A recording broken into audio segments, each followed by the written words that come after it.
Namaste everyone. A very warm welcome to Satsang today. Sadhguru Shri Mujiji ki Jai. Jai.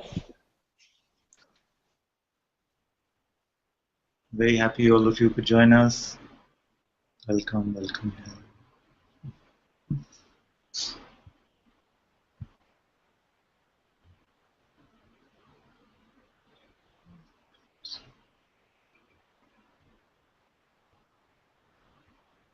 Very happy to see you all.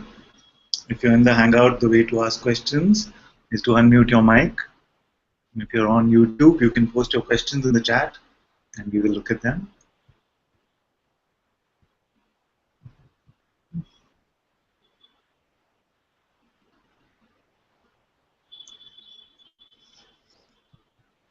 I see Ramana's photo over there.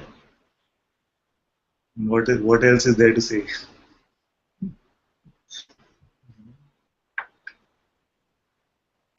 It's like he's stolen all the words from my mouth.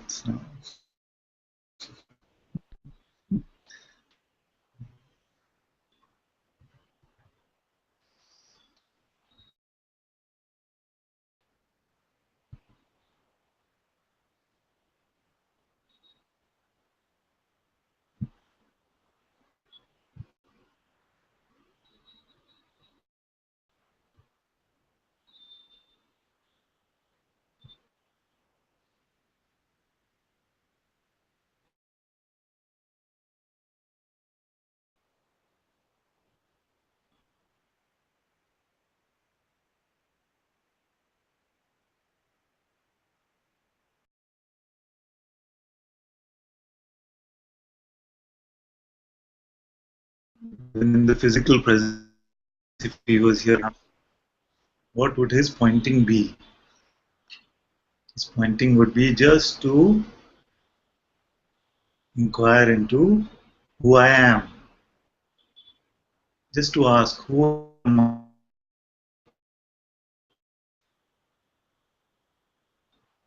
And these three words in the last so many years have been used so often that sometimes they have been given to the mind.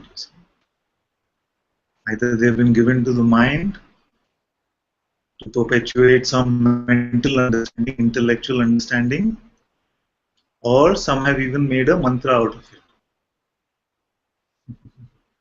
So some are saying, who am I, who am I, who am I, who am I, as if it's a mantra like this. But what is the pointing? Extremely simple. Just in this moment, can we ask, who am I? And what do we see? And if you truly ask,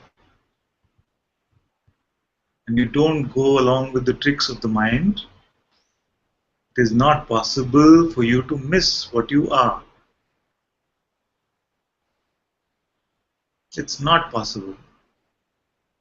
And I'm not saying it's not possible from some other perspective.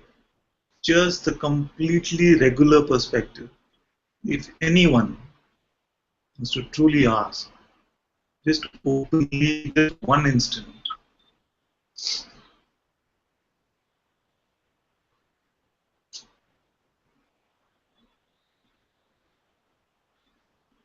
everything will be seen completely clearly. And you will see the play of distractions also. You see the play of distractions, the mind, the feelings, the emotions, external sounds, external other energies. But who am I who sees all of this? So don't expect that something has to first quieten down, some state has to come. Nothing is required. Everything which is coming is pointing you back home to what you are. And you might say, oh, but my mind is so noisy. But who sees this? Who is the I that sees this? You might say, I've been trying this for so long, it doesn't work. Who sees this? Who sees even this? Whose story is this?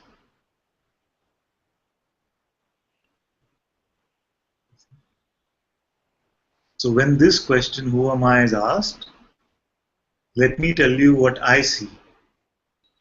And then you tell me how it is different from what you see. And maybe in this simple conversation, we can realize that we are one.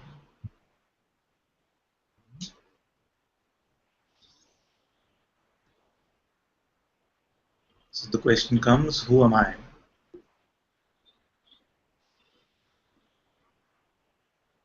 And I see that I'm aware of the sounds outside, and my eyes are open. I'm aware of the objects. And when the attention is focused inwards, there are other types of objects, other types of energies. I am aware of them. They are not aware of me.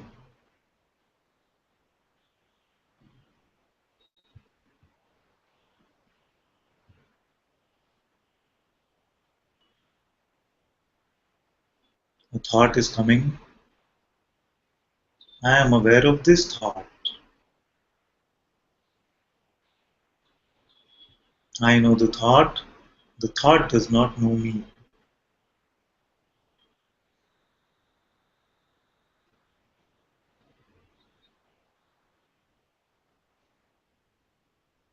The body is here. I am aware of the breathing and other sensations. The body does not know me. I know the body.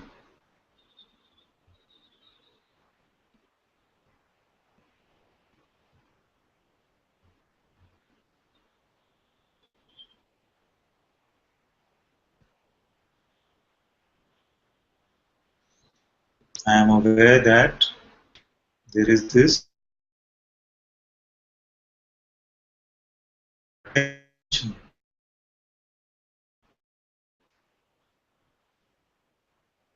which can go place to place.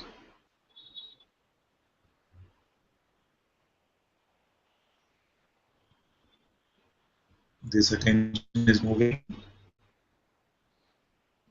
I am aware of this movement.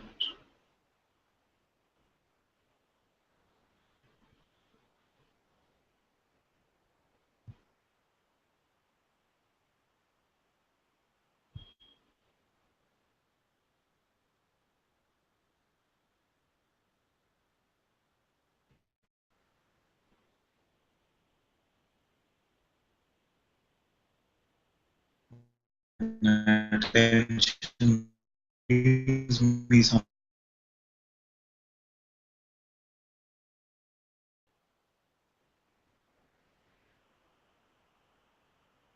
very quickly. There is a judgment from the mind. Aware of this thought, it has no meaning for me. It's just another play of energy.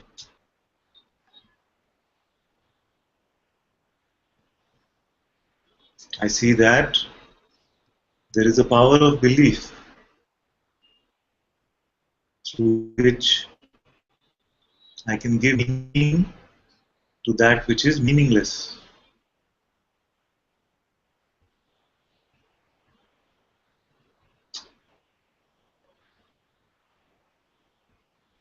Without my belief,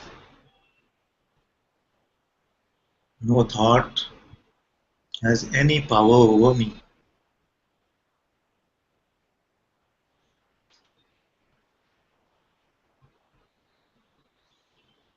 I am aware of this entire play.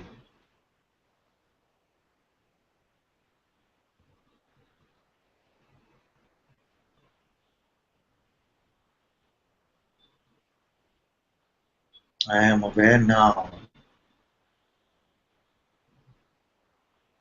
This awareness is here. I am aware.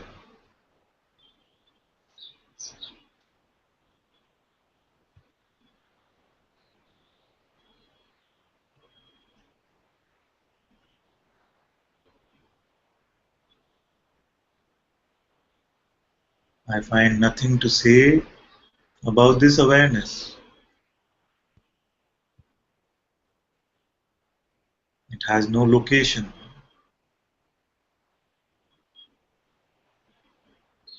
and yet I am aware.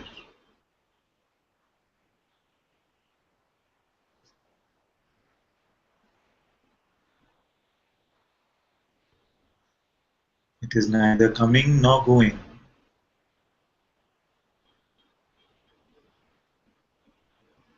always aware.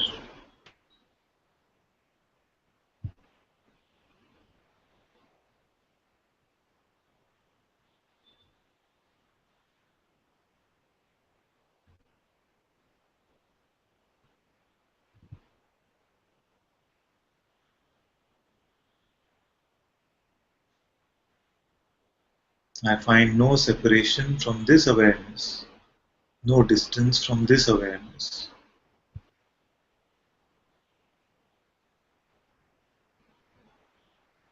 The play of all these energies, appearances, and forces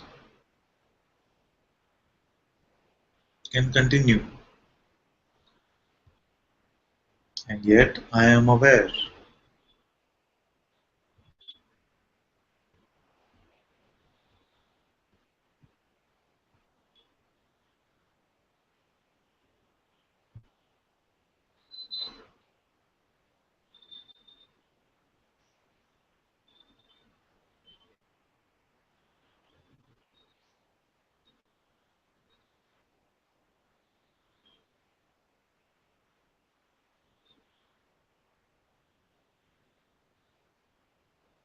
Who am I? I am aware.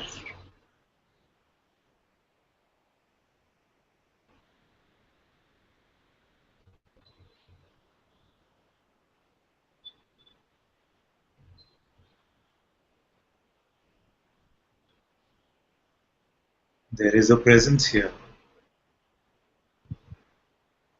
the presence that I am.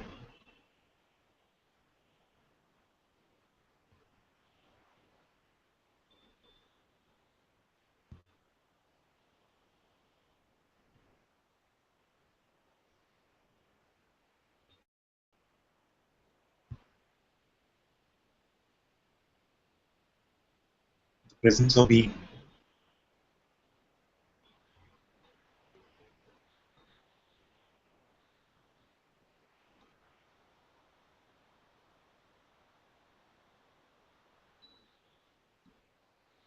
Who is aware of this presence also?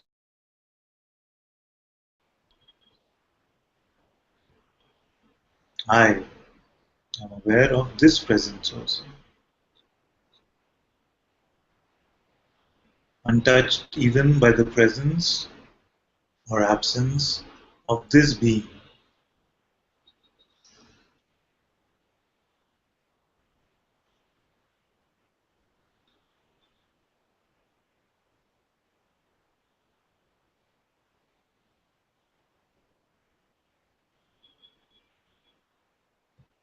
Who am I?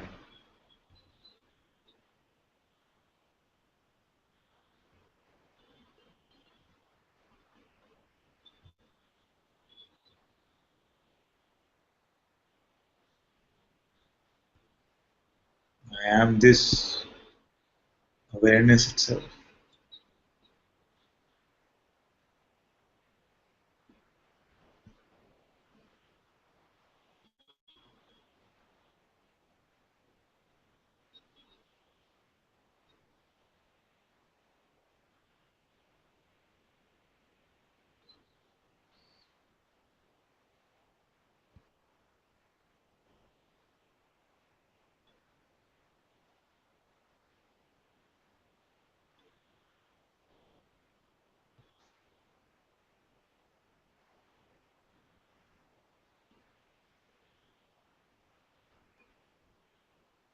Did I do something to get this? No.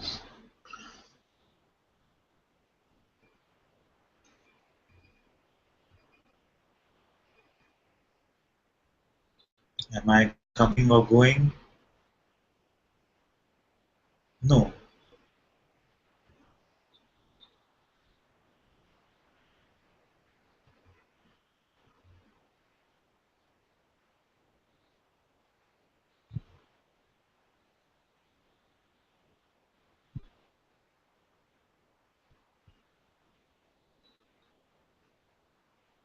Does anything in the world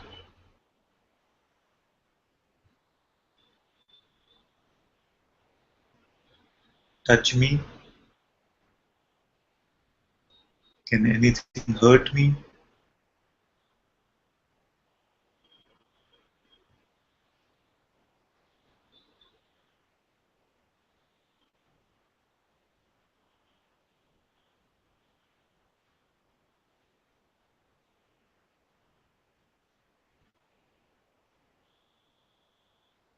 I am subtler than the space in which all these appearances come.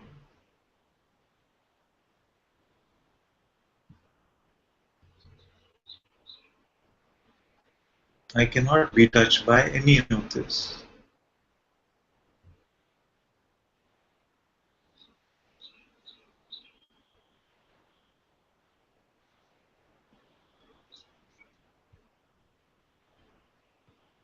I do not resist anything which comes and goes.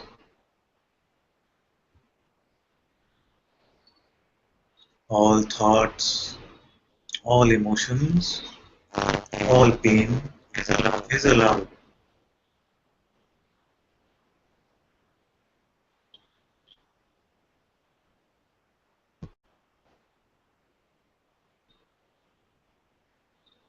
I remain as the eternal witness,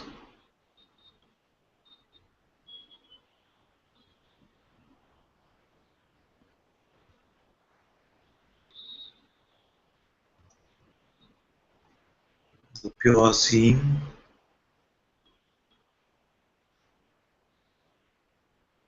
this awareness.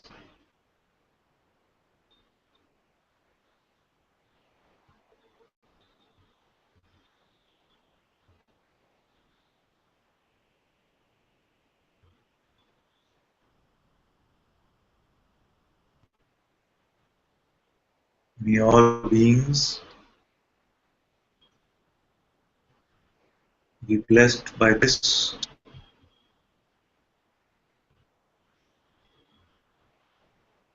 May they be open enough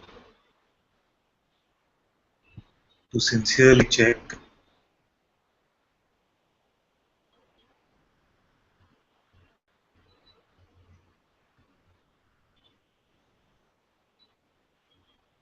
one simple pointing, who am I?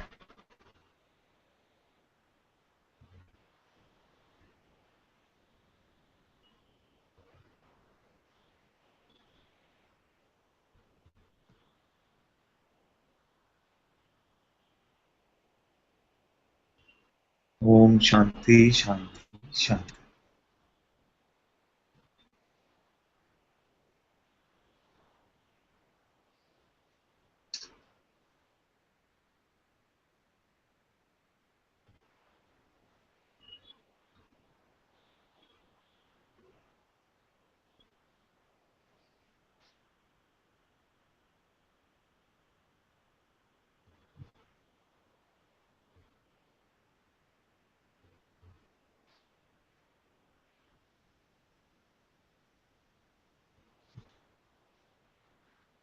David said, is anyone having trouble with father's sound? Very stuttery. Could be because there's a bit of a toothache which is here. So I don't know whether I was actually stuttering or there's something with the sound. It's slightly a little bit. Yes.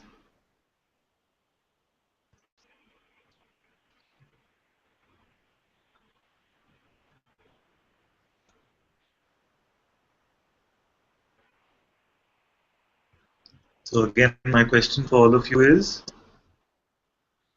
I've tried to in very clear terms define that this is how it is seen here. There's nothing special about this. It's a simple checking. What is the way that you see it? Is there any difference?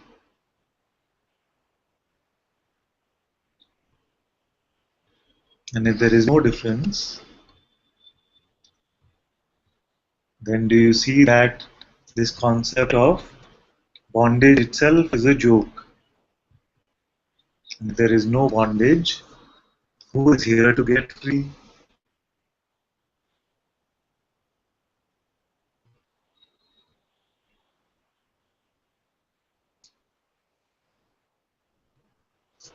So do we see it any differently?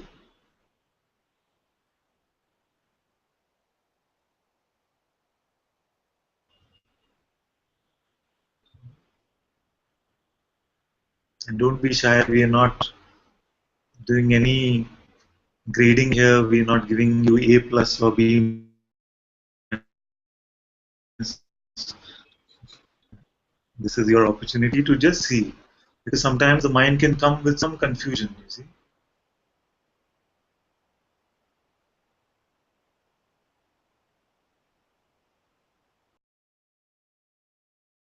It has to be stable like this. I have to just stay in this. So you cannot leave this. Can you stop being aware? Even for an instant, just turn it off. So if this cannot stop, then who has to stay in what? The waking state or the dream state, we cannot even stop being.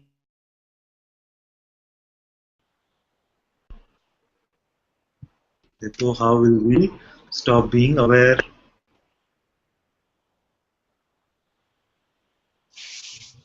Father, your sound's not good.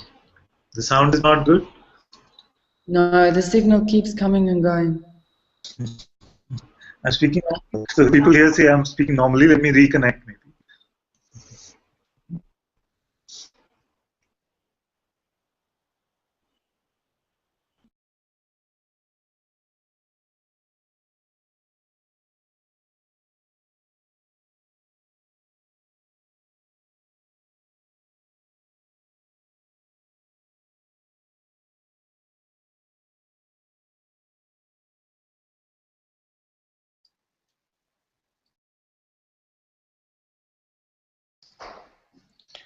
So I was speaking with my mute on. I was saying I'm sorry for the interruption, but sometimes if Father jumps out and rejoins, it improves his sound. So sorry for the interruption. I'm sure it will improve when he comes in.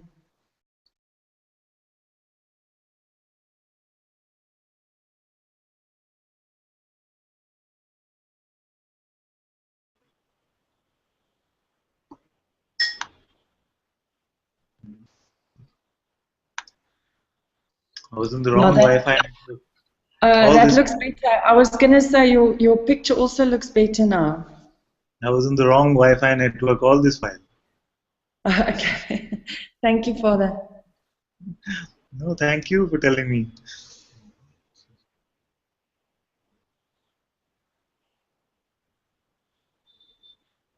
I was just not sure whether the mouth here is stuttering or whether the internet is bad.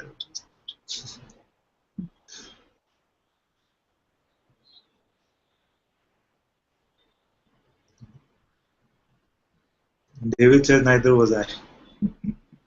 That's why I had to check with Anandi whether I'm speaking normally or there's something going on.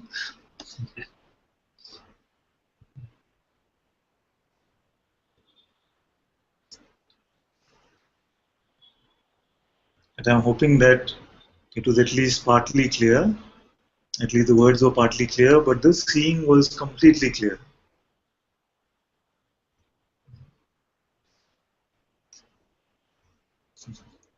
The short version basically is this.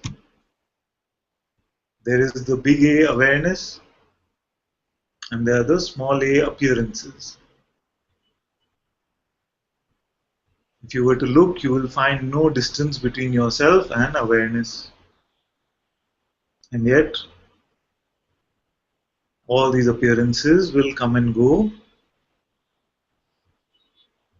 You remain untouched.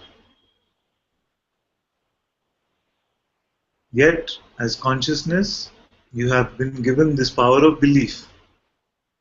You have given yourself this power of belief. And the power of belief is only the power to pretend. So, for much too long, we have been pretending that we are separate, that we are individuals, that we are people. And all that is needed for the pretense to stop is just a simple looking, who am I?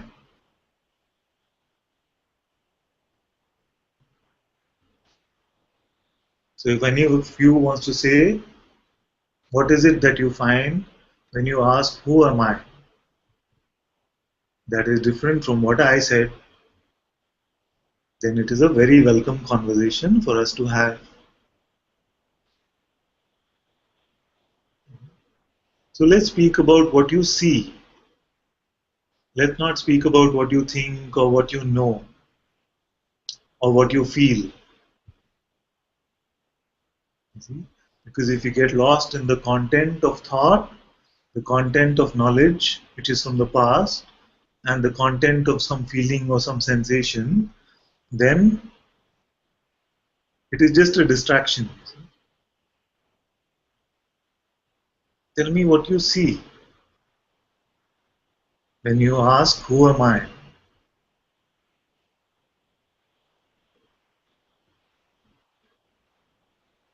And even if you say, I see nothing, you are aware also of this nothing, of this blank. You are aware of the thought and the space between the thoughts. You are not coming and going as thoughts are coming.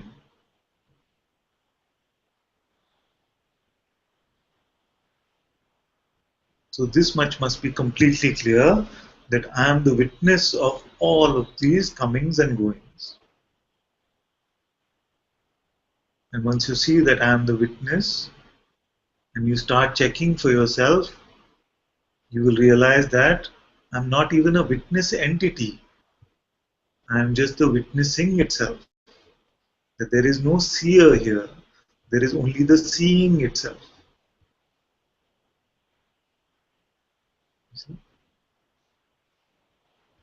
And this pretense then this seeing then takes us away from the pretense of being an object, being an entity.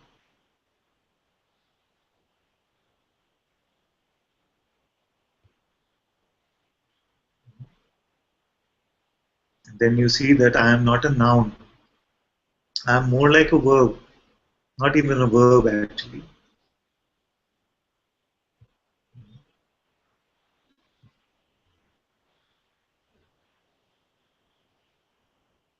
I'm looking at Shivani's expression to see if she's laughing at me and my pronunciation of verb. So when I say verb, how do you hear it? Let's hear.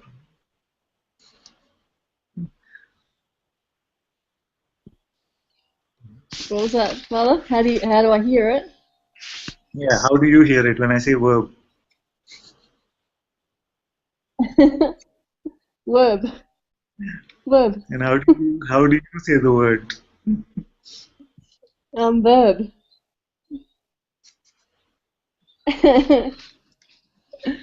Not exactly the same. One's w, one's v. I was trying not to laugh. I know, I was looking at your expression. I was trying very hard not to.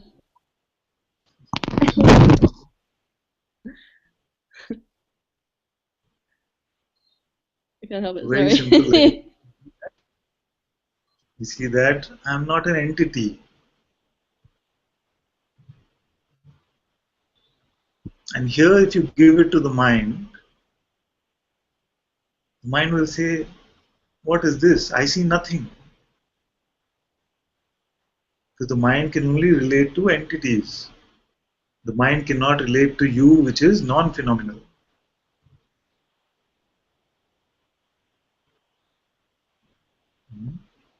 Because the mind itself is a bundle of thoughts.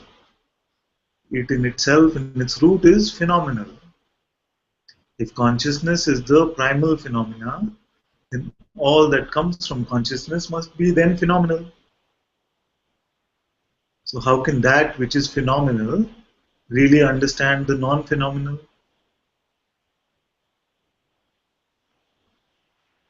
We should find some easier words for phenomenal and non-phenomenal.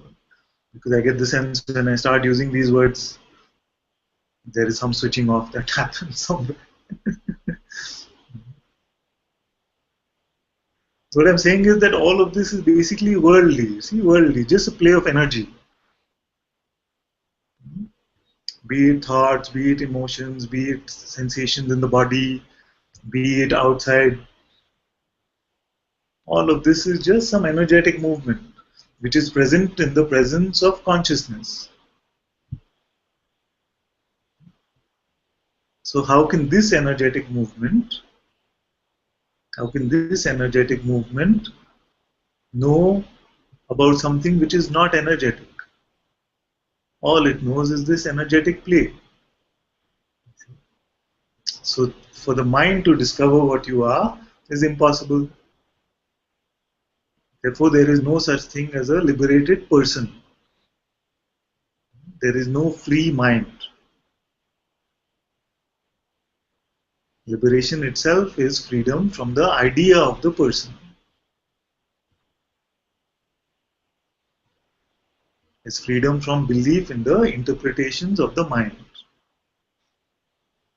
You see, so use all the satsangs that you're in as opportunities to experiment like this. And you will notice that many times we take the words which are heard in satsang and we give it to the mind to judge and say, hello friend, what do you think about this? What is being spoken in satsang? How will the mind tell you?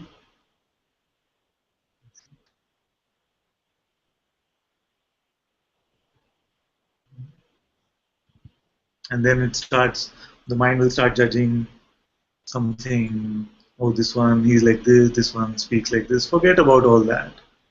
Just the simple pointing. Who am I? Who is the witness of all of this energetic play?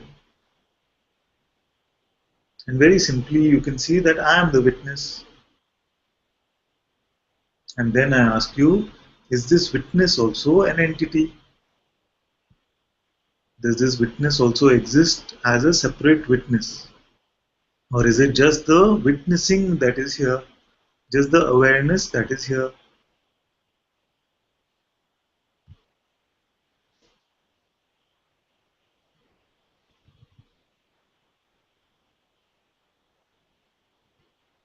What do you see?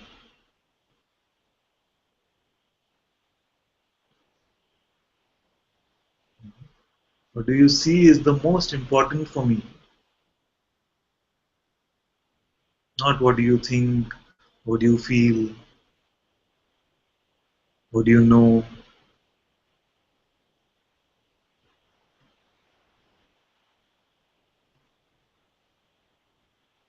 So what do you see right now?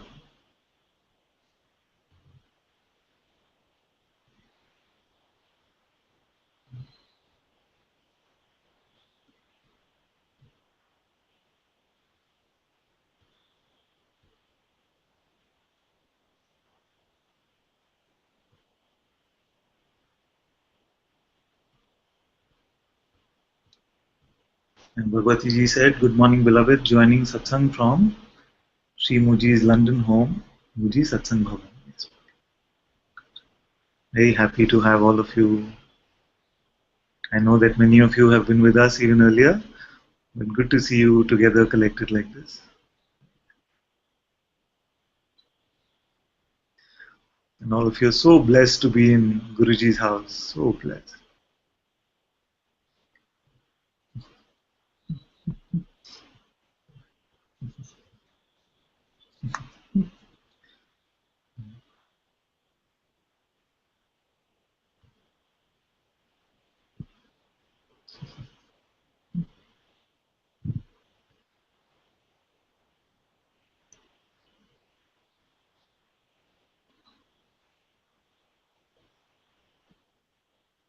Good morning, Father. Good morning, my dear. I can't hear you very well. Can you not hear very well? No? Now it's better, yes. Okay, that's it close. I'm just, I've put the microphone on because they're a shy bunch here. Not from what I know. Not from what I know of them. I would be joking. Jyoti has become shy.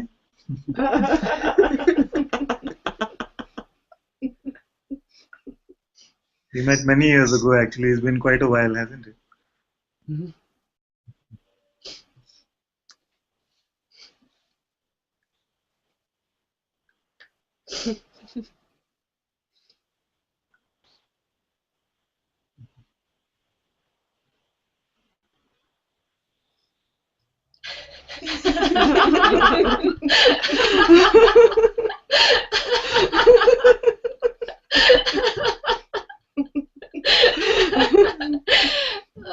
Ananta ji.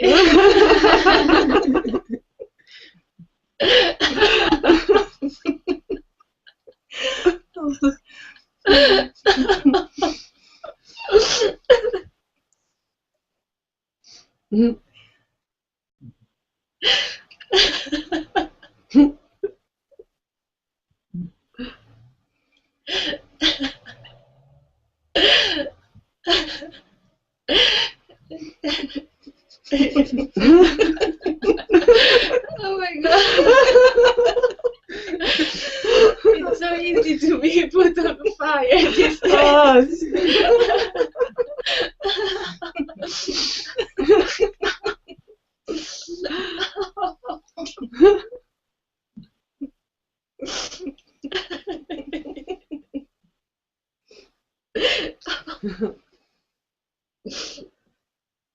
Thank you for coming into this house, Father.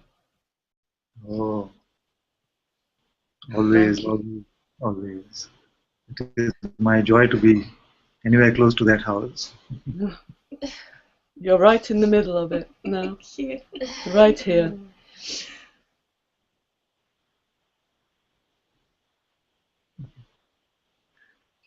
You know, I've promised Guruji many times that I will come to the London house, just like I promised many times that I will come to Sahaja, and both have never happened.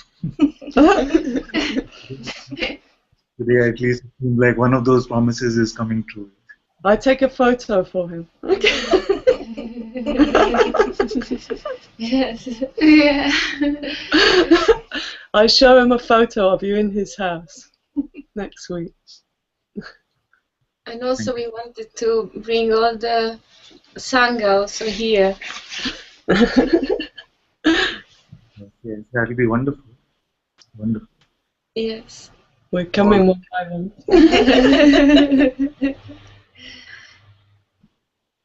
It's a beautiful pilgrimage for all the Sangha members to come there. Yes. It's worth the journey.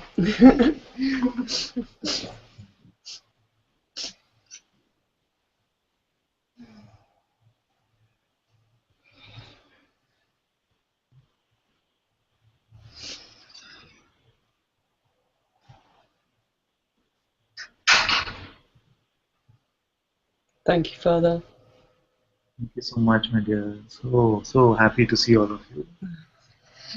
We love you so. You too. You're here in Guruji's house so often.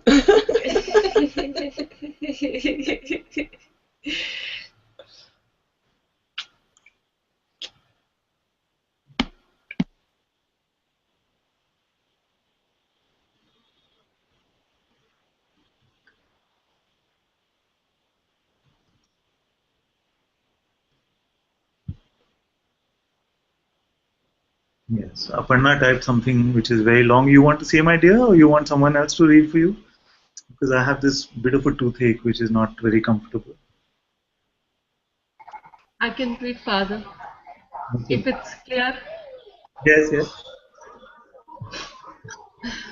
I don't know, since last 4 days. I just read it, Father. I don't know. Mine is not.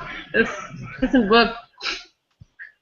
Want to share the report that last 4 days, like some sense of burden has off my shoulders now, since the day I have surrendered myself completely at your,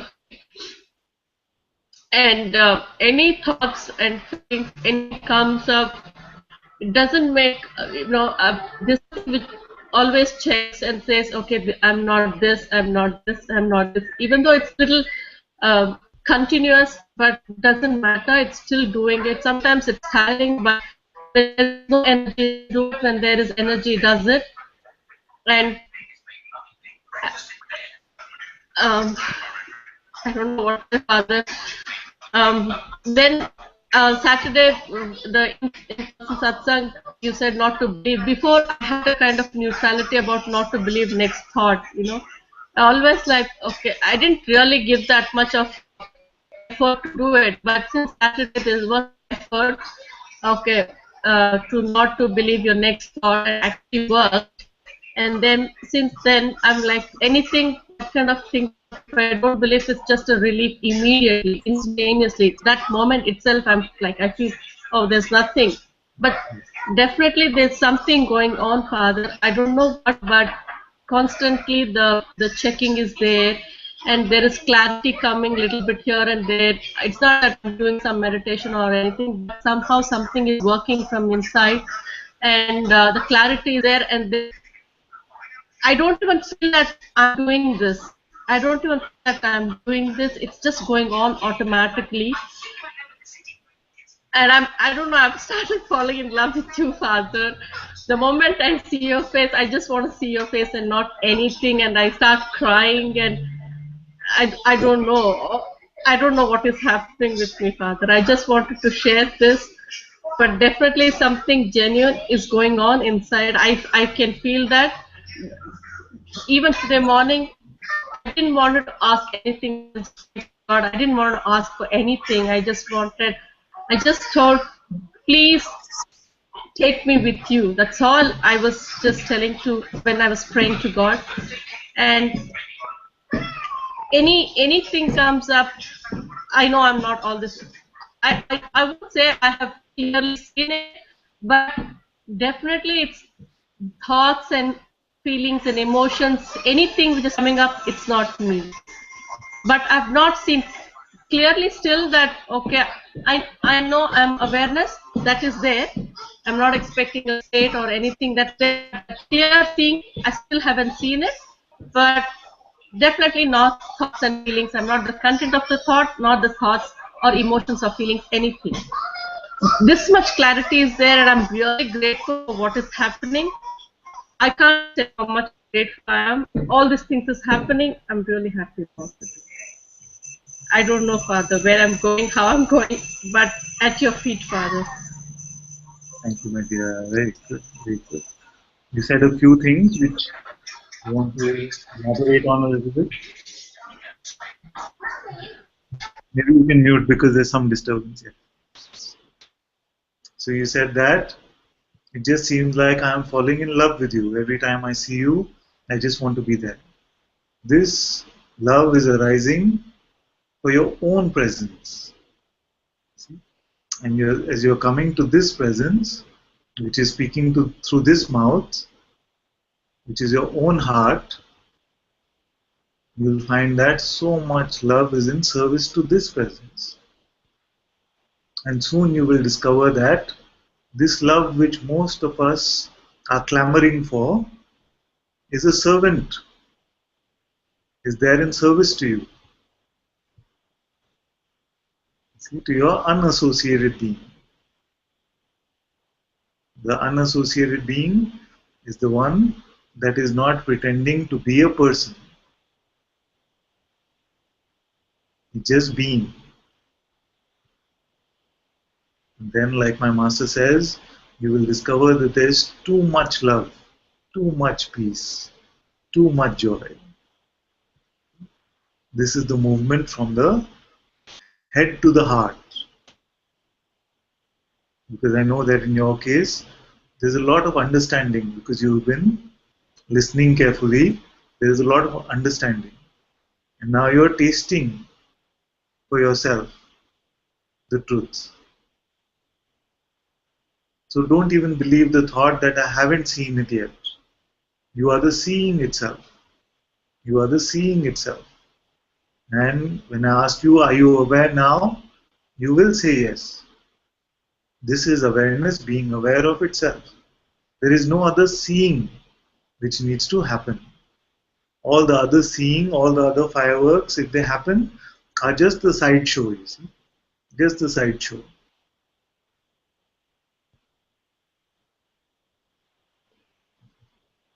The truth is, in this question, am I aware now? This clear, this simple knowing, this simple seeing is awareness being aware of itself. No other seeing is required.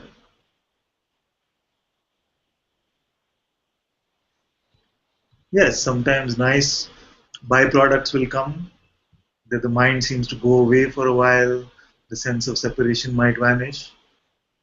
But even this doesn't need to happen, because you are always only this awareness itself. So you stay with this. Very often what happens with many of you is that I say don't believe your next thought, and something there will come and resist it and say, but that's a doing, that's effort, that's practice. Actually, the effort is in believing the next thought.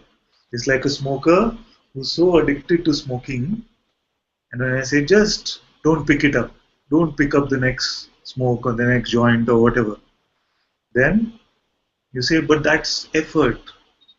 And it seems like that initially because the habit, the addiction is to pick up the thought. But is it actually effort or is it the dropping of effort? So in this dropping of effort, initially it can seem like it is a lot of initial struggle, but actually it is coming to your effortless, natural, unassociated being. Awareness never had any problem with anything. Even if being is completely associated and pretending to be a person, awareness is not concerned. Therefore, all of satsang is just the rehab for this being, done by being itself. See, it is being that is addicted to the thoughts of personhood.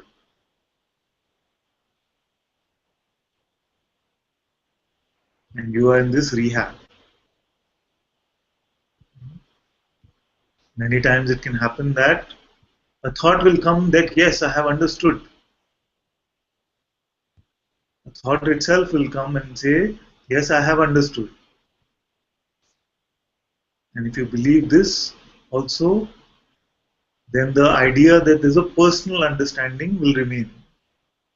So this is not about any personal understanding also.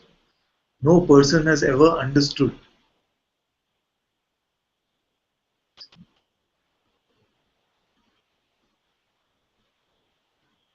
That is all that is happening here. So this de-addiction center is the de-addiction center from thought.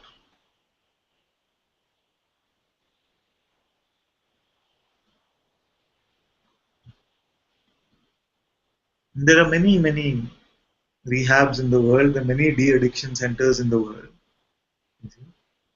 But most of them are focused on not giving attention to thought, which seems like too much work, too much trouble for me, because this attention is like this monkey that jumps around all the time. And there are very few which are focused on this. Just don't believe it.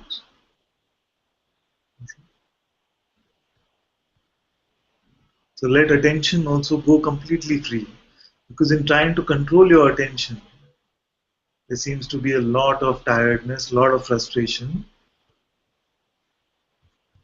So let your attention also completely free. Be completely open. What is openness? There are levels of openness. One is the openness to be wrong. Openness that I have been wrong. That's the most troublesome, you see. We're so used to wanting to be right. And it's very primal in a sense. And this wanting to be right is trying to prove that I can make it as a person. As a person, I can become God. So, usually, it is found that suffering is required to make you open to being wrong. Usually, not always, usually. It is required that suffering has to come. It makes us open to the idea that I might have been wrong. What we are looking Father, at. Yes, Father, yes. can you please explain more about being open to wrong? Sorry, I didn't Yes, understand that yes. part. I'm explaining that. So what has happened is that for a long, long time, we have believed ourselves to be a separate entity called the person. And then, because so much belief, so much nutrition has gone into this identity, it has been nourished. You see, even if tomorrow you were to say that I'm going to spend 10 days and build a nice vase, some sculpture, something for myself, a painting, you see, and if your daughter comes and she breaks it, doesn't it hurt? It hurts because you put effort into it. So many years we put this belief into this concept of personhood, that I am a person and I must make it, I will do it, I won't give up. All this is the mantra of the ego, isn't it? So we've believed all of this for so long that so much investment has gone into it. Why is then satsang so unattractive? Why is Advaita so unattractive? Because immediately when you come into satsang, you are told, all this is rubbish. You were never a person. You see? So, do you have this openness that this could be true? Could it be true that I have never been a person? How many? This is very rare, you see, in the world. So, among the close to 7 billion people, how many are even open to a conversation like this? You see? Because they're so clear, I cannot be wrong about this, I'm a person. So, and this refusal to be wrong, you can see in most relationships. You see? Most arguments, most issues are why? Because we know I am right and he is wrong. We are never open to the idea that it could be the other way around. And most of our personal relationships are also reflecting this. So, this openness that I was wrong is the first level. And if this openness is there, very, very quickly you will discover the truth. Because this openness to just exploring, am I really a person? Was I wrong all this time for I don't know how many lifetimes? Was I wrong? I was never this person. If this kind of contemplation appeals to you, then there is no hope for ego, you see. There is no hope for ego. Because what you will discover is that I never existed as a person. The ego was never real. So this is one level of openness. The second level is when we are completely open right now. Means that we are not resisting anything which is coming and going. All external appearances are allowed, all internal appearances are also allowed. This is openness, as the Zen masters have also described it. And they said, leave your front door and the back door open and let everything come and go. Just don't serve it tea. This is the second level of openness. We're not resisting life. We're not resisting thought. You're not resisting emotion. And when you're open like this, then the ego cannot survive, because the ego, another word for ego is resistance. You see, the resistance to what is.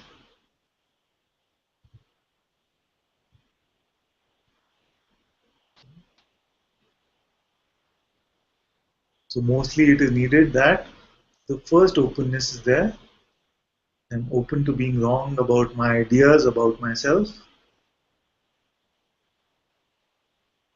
And then you will come to this deeper, effortless openness.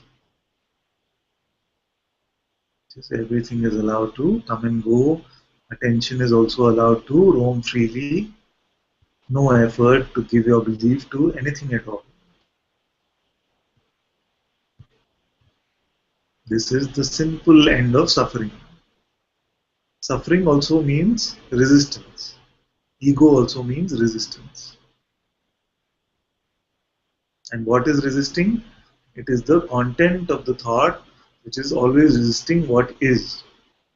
But the content itself doesn't have power. It gets power through your belief.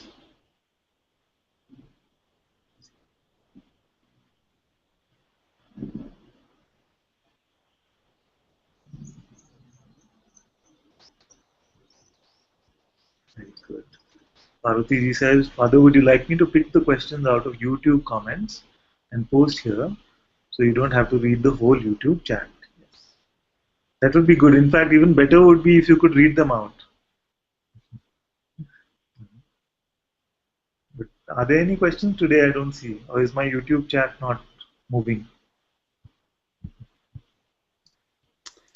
I have 1, 2, 3, 4, 5. Oh wow. Okay, so that means my YouTube chat is stuck also. Maybe you can start reading the first one, my dear. You could read. I'll read. Okay, the first one is. The questions out of YouTube comments. Let me just. Sorry, my YouTube and there was an echo from. Okay.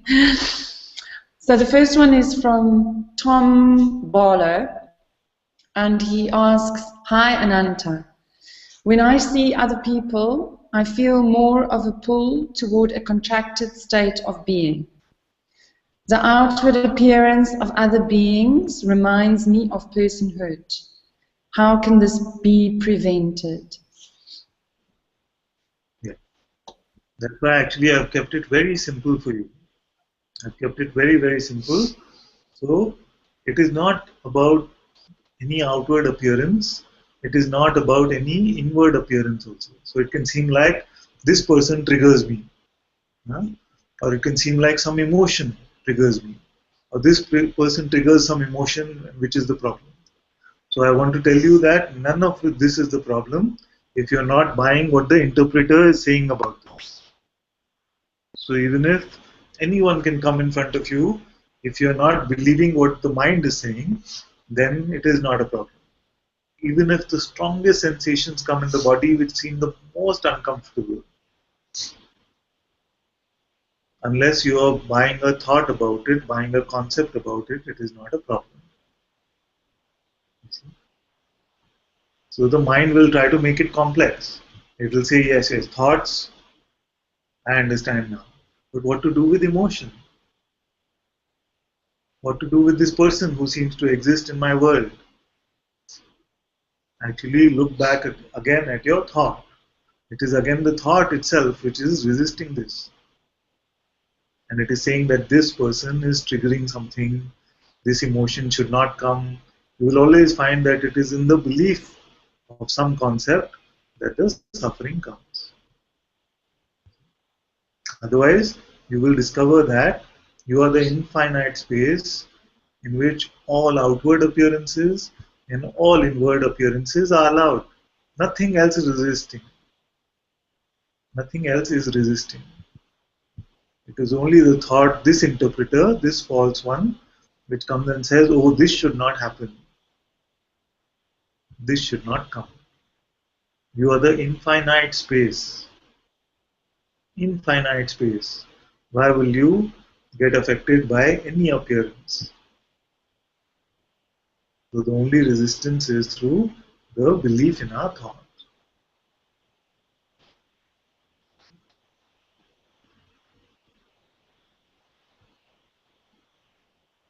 A contracted state of being actually is also a fallacy, but I know that it can seem contracted when we are in this state of resisting something. And resistance only comes through belief and thought. Even a resistive sensation can be there, which can be allowed. So if something is resisting strongly, even the body is vibrating, even that is no trouble for you. You as the infinite space are not touched by this. Only when you say this should not happen like this, or this means I'm not free, or look at what happened, I've become contracted, any of these thoughts is what causes the trouble. That's why I say that just this simple pointing, don't believe the next thought, is the end of suffering. I do not say that it is the end of pain, but it is the end of suffering.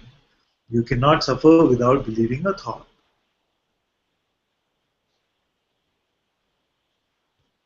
Very good. Thank you, my dear. Is there another one? Yes, I have two from Satyanarayana Rao. The That's first Suchitra. one. Pardon? Suchitra, who logs into this account, which is her father's account. Ah, okay. The first one is, I had an explosion of jealousy 2 days ago, and the energy was overwhelming. I feel drained and humbled. Why do these attacks happen?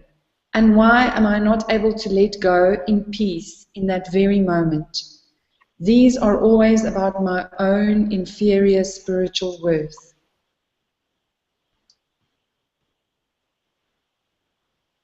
No matter what the attacks seem to be, you are aware of it. And as awareness, you are untouched by all of this.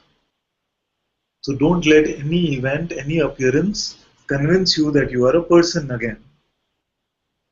And if you are convinced that you are a person again, can you show me this person? What does it look like? Where does it live? The body is not feeling jealous. The body does not have the tools to compare. It is the person which is saying, oh, this one is better than me, I am inferior, they are superior. This is still the imagined one. It is like the dream character which says that the other dream character is better than me.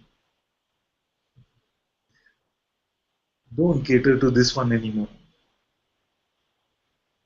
How not to cater? Forget about past. Forget about future. See what is here now. And don't take your mind's word for what is here now. What is the meaning of don't believe your next thought?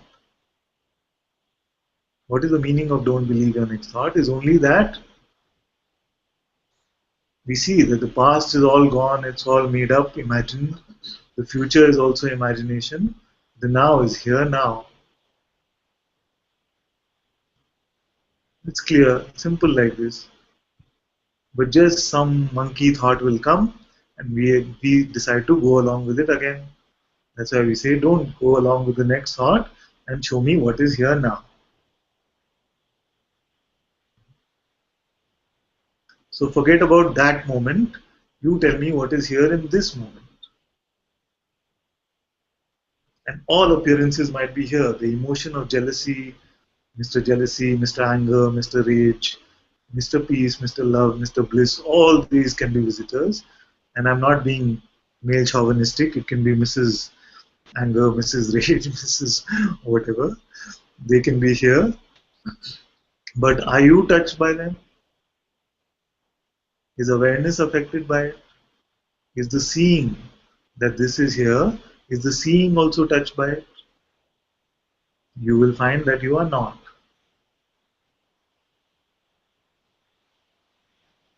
And you say about my own inferior spiritual worth. this person is worthless, completely worthless. And if you're bothered about the spiritual worth of the non-existent entity, then what can we speak about that? Just forget about it. The whole attempt has been to give some worth to an imagined entity, to make a dream character worth something. So you get out of this idea. When you discover the worthlessness of what you have believed yourself to be, you will discover the true worth of the Supreme Lord that you are. But if you're still trying to make the dream character worthy, the imagined one worthy, then it's a losing battle, you see. How can that which is just a daydream be ever worth anything, even in this realm? Even in this phenomenal realm, a daydream is never worth anything at all. And the person is only your daydream.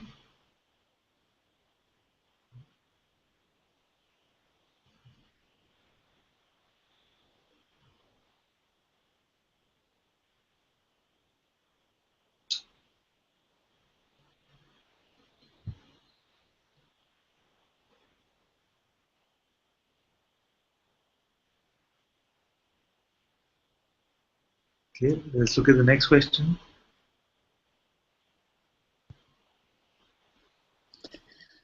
The next question is also from her, and it says, how can one be certain that intelligence and awareness lies with me and not with the body, breath, or sensations? Yuji, I think she means Krishnamurti, said that the body has an unbelievable intelligence of its own until one undergoes physical death experience. Thank you, namaste. And then she adds that you must chew some cloves for your toothache. What? I should do what? She adds that you must chew cloves. Cloves, okay.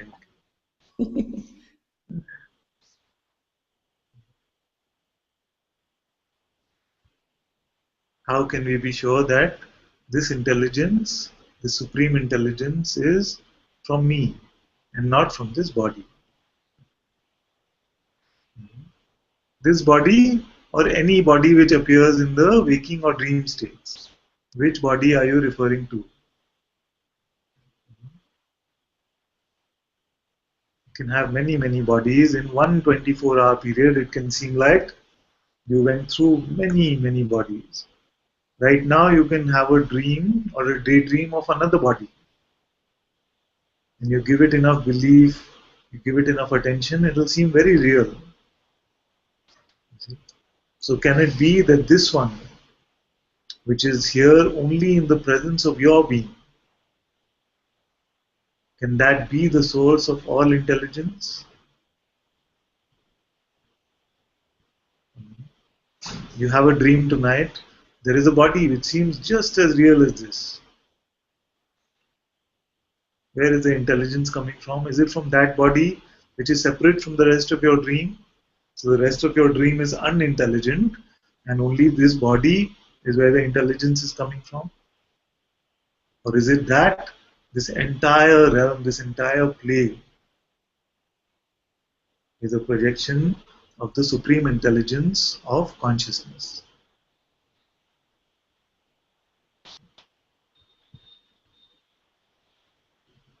Yes, it would not be wrong to say that the way the body functions, it exhibits a lot of intelligence, because with all of human technology, we cannot replicate even 1% of the human body. See? So there is deep intelligence in this. But it is not intelligence which has been created within the body. A baby is born with it.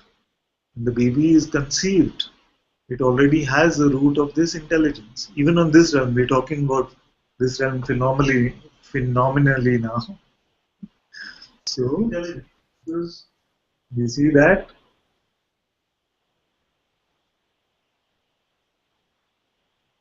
When the next generation arrives, it has a mixture of whatever evolution needed to happen for the parents. Which is the intelligence which keeps track of this? Was it the mother's body or the father's body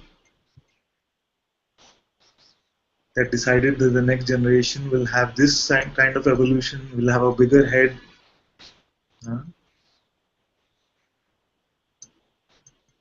So in this realm, you will see that all of this intelligence is coming from consciousness itself. Who was the intelligence that decided that this will be the speed of light, which is constant? Which is the intelligence that decided that the structure of atom will consist of electrons, protons, and neurons? Which committee sat and decided on all of these things? Which bodies got together and said that this is how the heart will beat and this is how digestive system will function?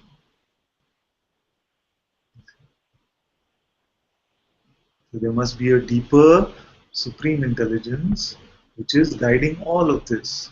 The force of electricity, gravity, evaporation. Even in this realm, again, I'm saying that we are talking phenomenally in this realm. There is a very deep intelligence which is at work. So the same intelligence which is running this entire universe with trillions of planets is running this body also. What can be inherent in the body? Just that it is an instrument which is working for the same supreme intelligence. So, although a lot of intelligent functioning happens in the body, we cannot say that the body is inherently intelligent,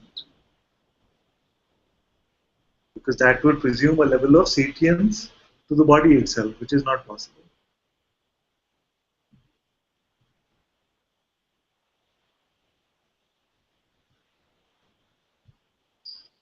Okay.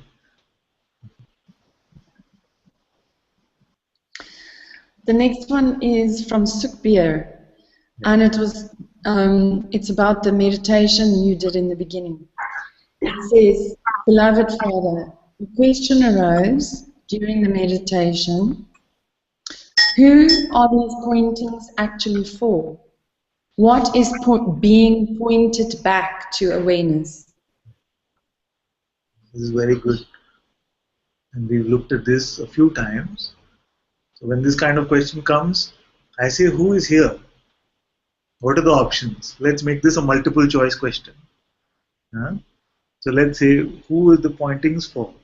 It must be for something which is here. So what is here? We've seen that the person is imagined. The person is not here. So can it be for the person? Why? If it is imagined, then there is nothing here for the person. Then what is here? We cannot deny that the presence of being is here. Can you stop being?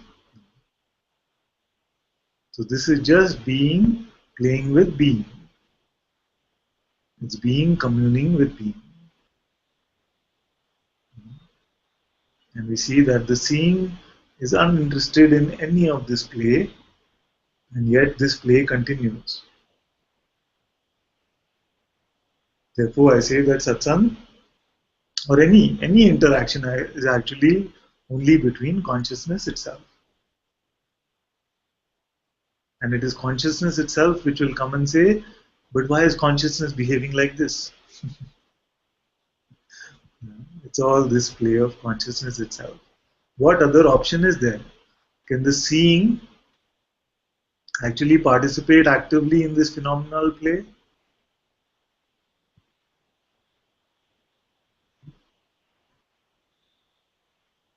All is consciousness which is communing with itself.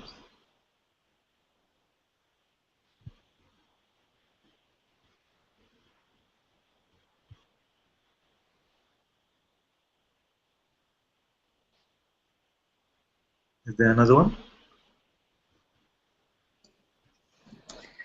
The next one is from Stina. It says, I still give much belief to certain thoughts regarding my body health. There is the fear of not healing without researching and thus using my mind. Knowing that even enlightened people have cancer or diabetes is even reinforcing the importance of using the mind. Yes. So, as long as first it is clear that I am not the body, I am not the mind, I am this pure awareness which is aware of all of this movement, then the one that is doing the research also, you will not be able to place that one as a person. Because you say that I am doing all of this researching, but actually you are not. You are just watching all of this researching taking place. Ultimately. So if the researching is happening, that is also part of this play of consciousness, and there's nothing wrong with that. If your car is broken down and you need to look up on the internet, how can I fix it? What is wrong with it?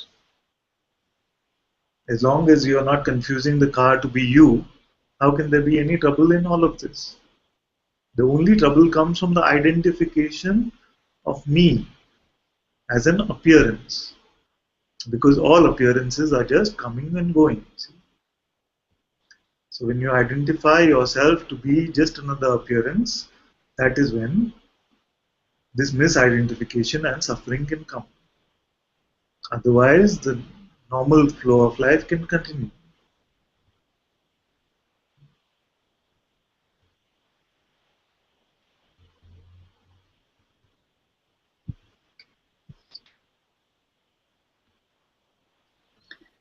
Next, there is a comment from Kanchan, who says, Namaste Ananta.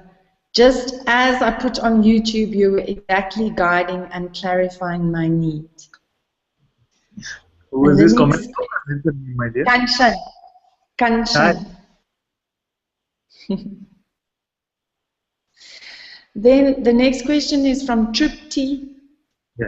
She says, during the inquiry, who am I could see that there is a seeing from the consciousness connected to this body-mind. This seeing was pure joy. All this is happening in something that is beyond awareness. This is also seen. Now, it seems that this is only an intellectual seeing and understanding. Can you speak about it, please? So, you say very beautifully that the phenomenal seeing, which seems to be happening through the body, through the senses, is also I am aware of. I am the awareness which is aware of the phenomenal seeing as well. And this is very beautiful. This is what you see. Did you have to utilize any knowledge? Did you use your intellect to come to this conclusion? No. This is what you saw when you asked yourself. That I am that which is aware even of this phenomenal process of seeing. I am the primal seeing even of this phenomenal seeing. You cannot have come to this conclusion just by using your mind. It is now the mind which says, oh, but this is just an intellectual understanding. This cannot be, see, because you saw that this is the truth. When you check now, you will see the same. But this interpreter will always create some confusion, try to create some diversion, or try to keep you deluded in some way. That's why I say often that you have believed that the sun is rising from the west. I am saying just check and tell me what you see for yourself. And then you check and you see that the sun is coming from the east. I am this pure awareness. You check and see that this is the case. And then the mind comes and says, but is this just an intellectual understanding? No, this is what you saw. The intellectual understanding was based on the belief of what is not true. Truth needs no intellect. Truth needs no belief. What worth would the truth be if it relied on your belief? If it needed faith? That kind of God, that kind of truth, I would not be interested in. Truth is eternal, and it is seen. If it is eternal, it must be here now. So what you see now, what you discover now, is worth more than 1,000 books.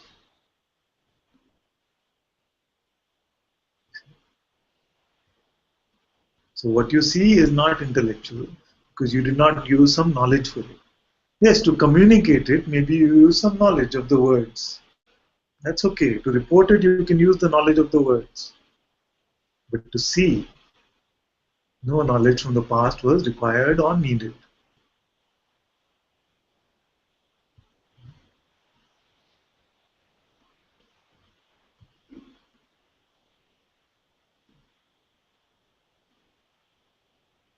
My dear. Anything else? Those are all the questions on YouTube. The only thing left is that Satsanga asked to come up in the Hangout. Yeah, okay. Okay, you can come, my dear. Namaste.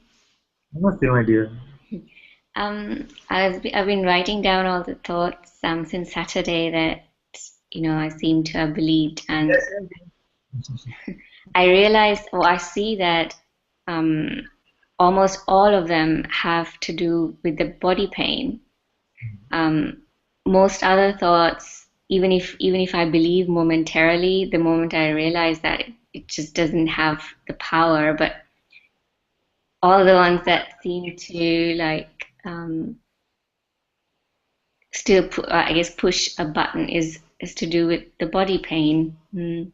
It's like, oh no, this is not going to go away. This hurts too much. I'm never going to get out of this. And all some different variations of that.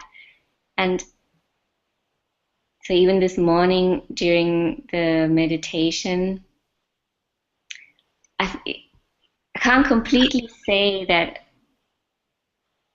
awareness or that I am untouched by this. Yeah. I can say for sure I am aware of the pain and the pain is not aware of me. Yes. Somehow that seems clear, and at the same time it seems I am affected by it. Yes. Now, this I which is affected, you already say that awareness is untouched by it. So, can you find this I which is affected by it? See, I Or don't know you, if I can say awareness is untouched by it. I can say I am aware of the pain and the pain is not aware of me. I don't know how I very, can say that. That seems clear. yes, it's a very good start. So, you say, I am aware of pain, pain is not aware of me. But it's not clear to me whether awareness is untouched by it. So, check and see which part of awareness is touched by it. Is it the feet of awareness? Is it the arms? Which part of awareness?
So in this way, don't believe anything.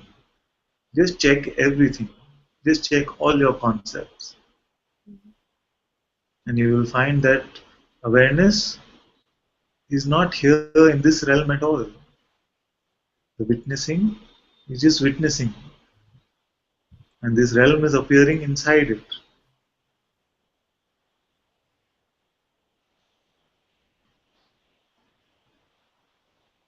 And how can one that has no attributes, that which we can say nothing about, how can that be affected by any pain?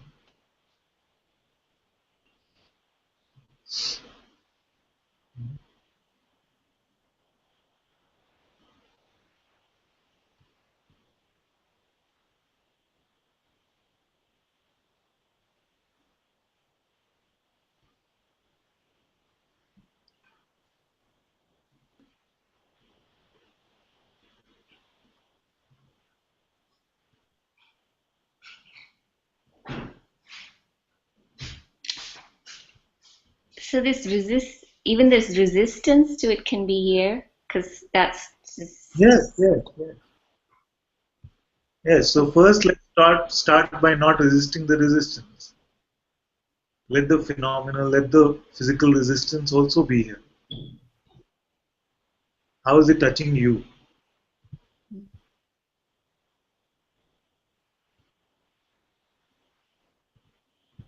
it was a belief that if I was really awareness, I wouldn't be resisting anything. Yes, yes. And how are you creating the resistance? Which raw material are you using to put together this energy called resistance? Awareness is not doing any of this. All this is just a play of consciousness itself. So that kind of level confusion can come. That if I am awareness now, then why am I creating this resistance?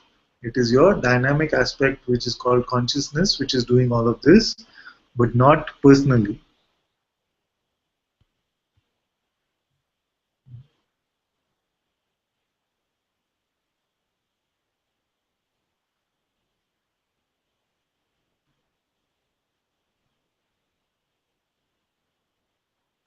Show me the one who has a problem with any of this.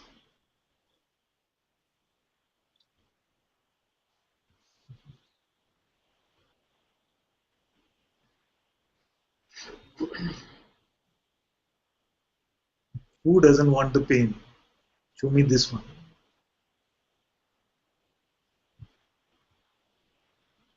By the way, I'm not saying that you must want pain. It's not this or the opposite of it.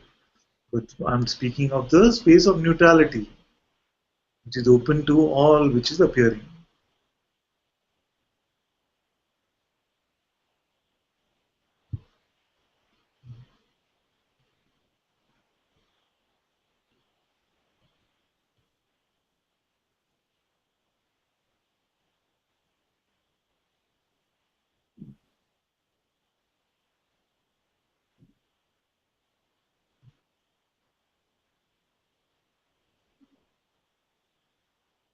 Can you see what's happening?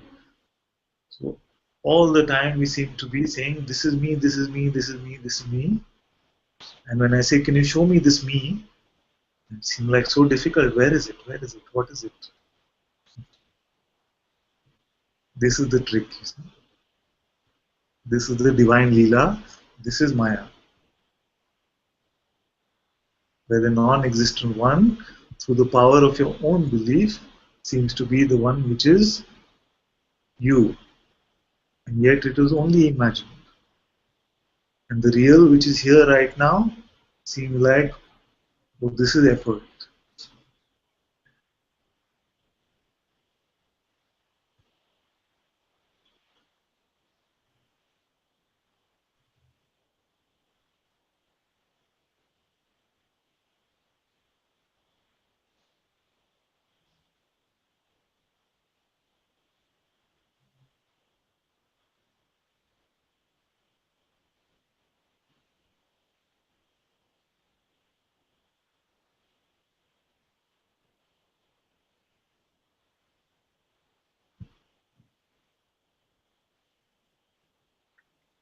There is nobody there really who is afraid of the pain. It is only the pretend idea of what you are.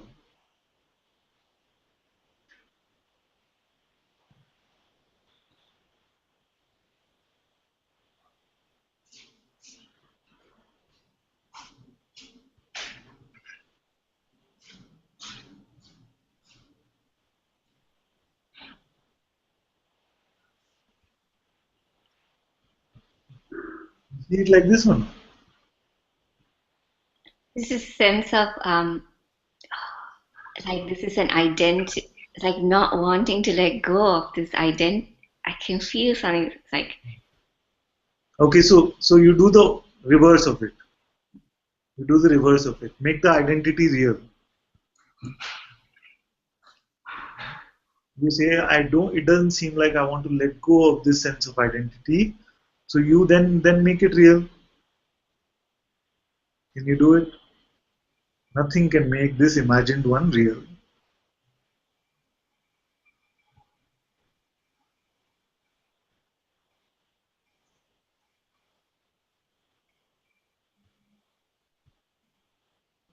Even if you give it your belief, all of your belief, you don't make something tangible out of it. You see, even phenomenally tangible, it is still just a belief.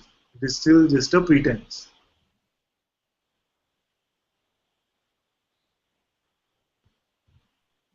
The imagined one is always only imagined. The real is always only real.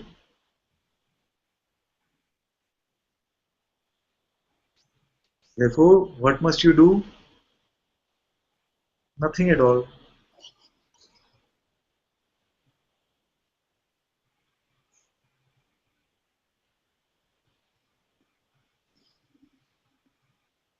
Are you happy to drop the pretense or no?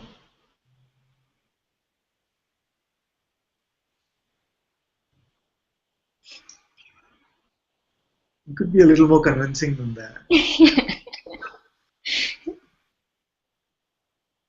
I can feel that something is going. Oh no!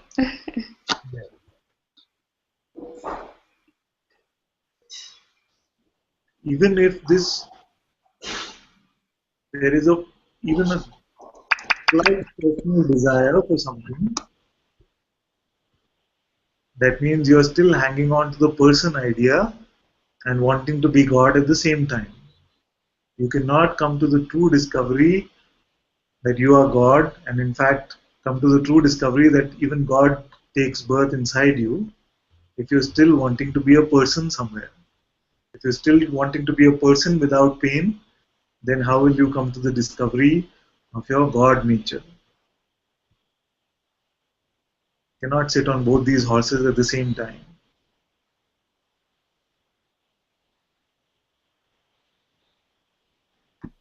Yes, there's this. When you said that, it's like yes, there's a strong, really strong desire to be without pain. So I guess yes, a body without pain.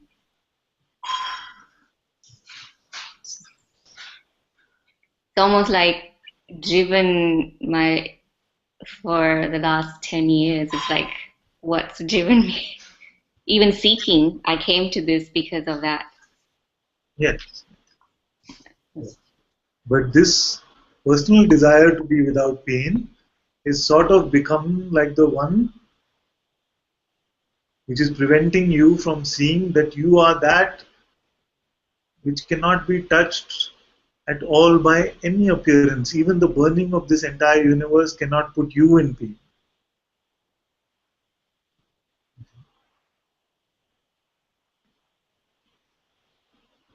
So you look at awareness, sometimes you have a glimpse that I am this awareness, and then very quickly this thought will come, but what about the body?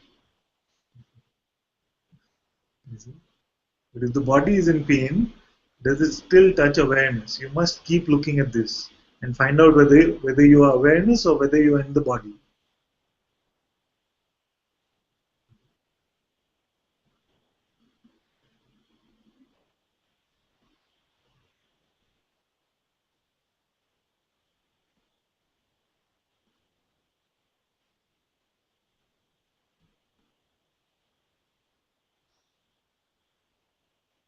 And if it is this way that this body will be in pain for as long as it lives, how much longer is that? Another 40, 50 years?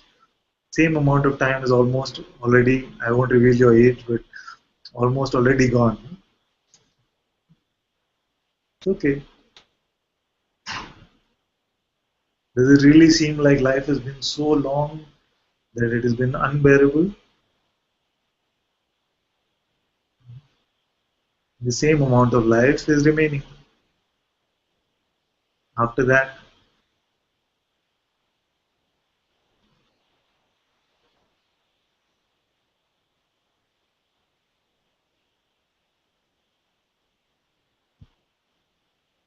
Say, I don't want any more bodies.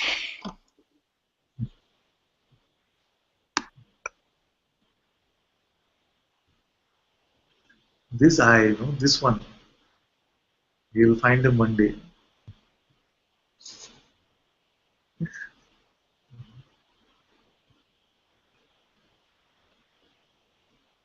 Never really find him. I want to, I want to see this monkey which is causing so much trouble. It's the same guy. Many years ago, maybe Jyoti might remember this. Guruji used to play this song, or used to say that there's a song for the ego. And you know what the song was? It was "Hit the Road, Jack." You heard this song?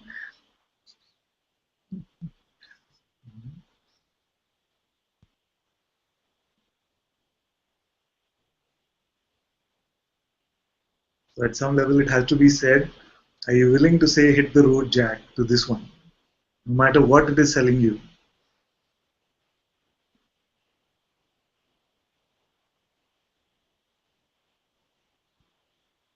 It is not the pain which is the problem. It's still this guy, see, this one.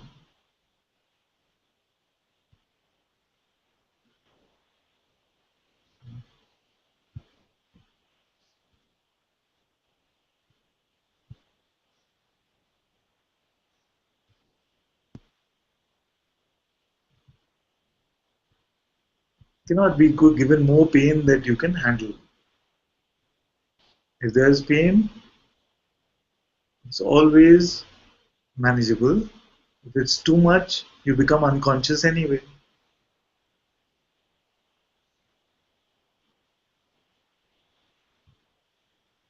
So it's a foolproof system.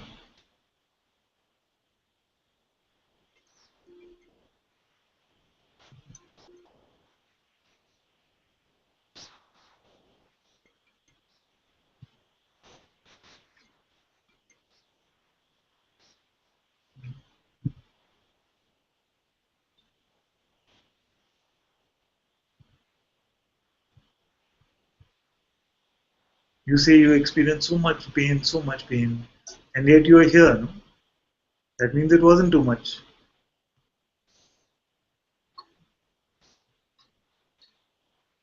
I know the mind might come and say, yeah, easy for him to say.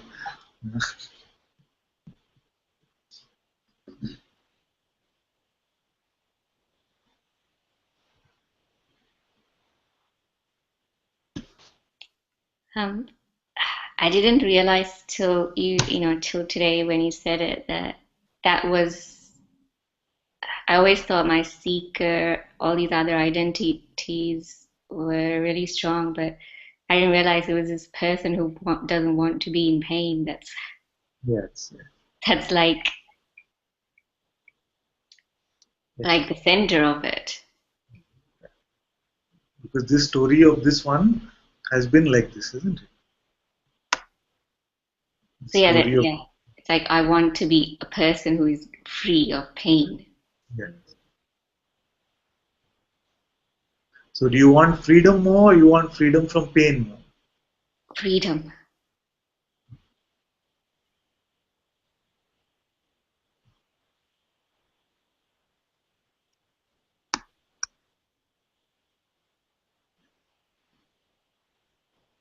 Then you will discover that you are this awareness which is untouched by any pain.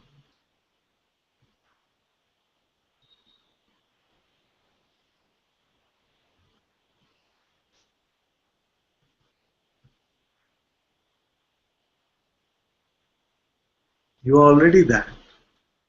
It is not, awareness is not waiting for your discovery.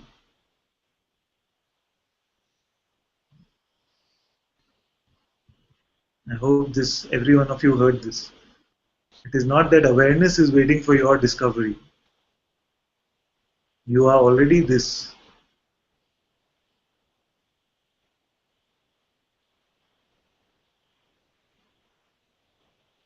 And that is why when I speak, and it seems a little trivial, the way I speak about your pain or some life events, sometimes it feels like there's not enough compassion here or something like that.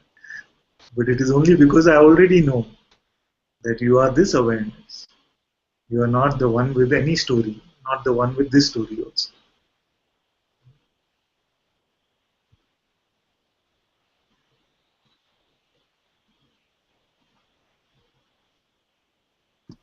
Even the desire to be like a free person seems easier to have let go than this.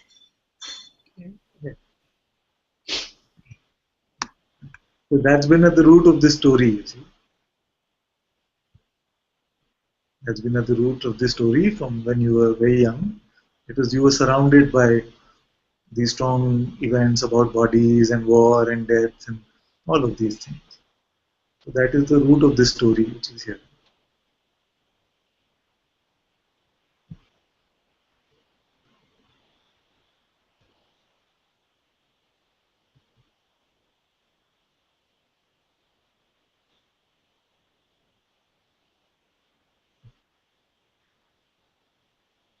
May in your seeing of what the truth is, may in your seeing of what the truth is, may all those who suffered through this war, may all those who were in pain through all of this be blessed by your discovery.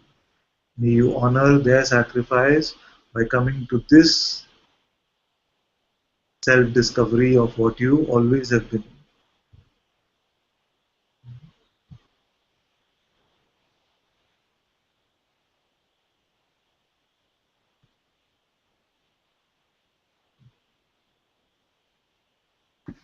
A couple of days ago I saw this there's a strong combined with this, it was like a desire to be rescued. Yes. It's like it's very, even in satsang it feels like I'm here because in some sense I want to be rescued out of, and Yes. it's very I remember when you were here, actually, I don't know whether you remember, but you said to me that I was looking for you so long. Where were you? I looked and you were just not there. Why did you take so long?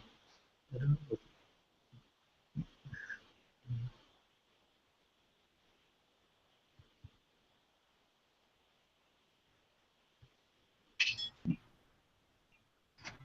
and Now you're being rescued, but you have some attachment to that which you're being rescued from,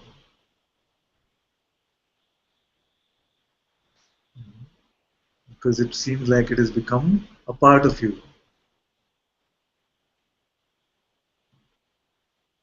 Therefore, just like this, you stay in satsang, keep contemplating who am I? Am I aware now?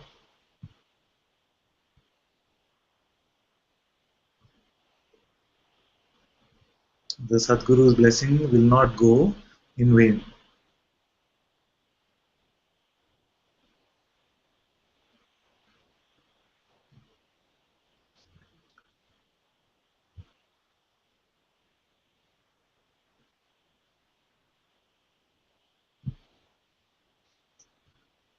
Priya wants to come, you can come, my dear.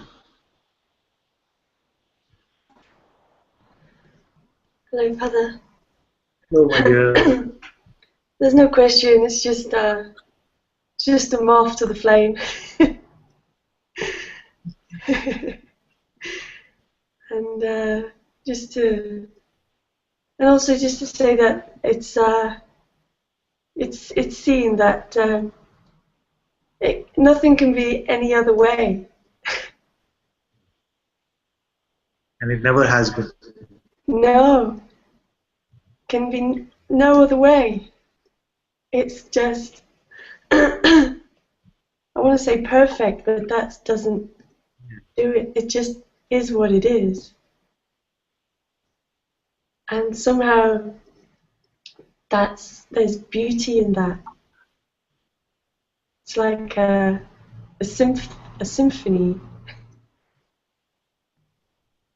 And even when the person is seen within it to be having a complete hissy fit, Yes.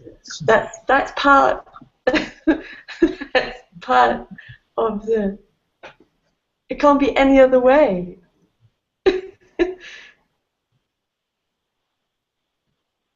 This is exactly what I meant by come to this natural state of non-resistance. And nothing is being resisted. All is allowed.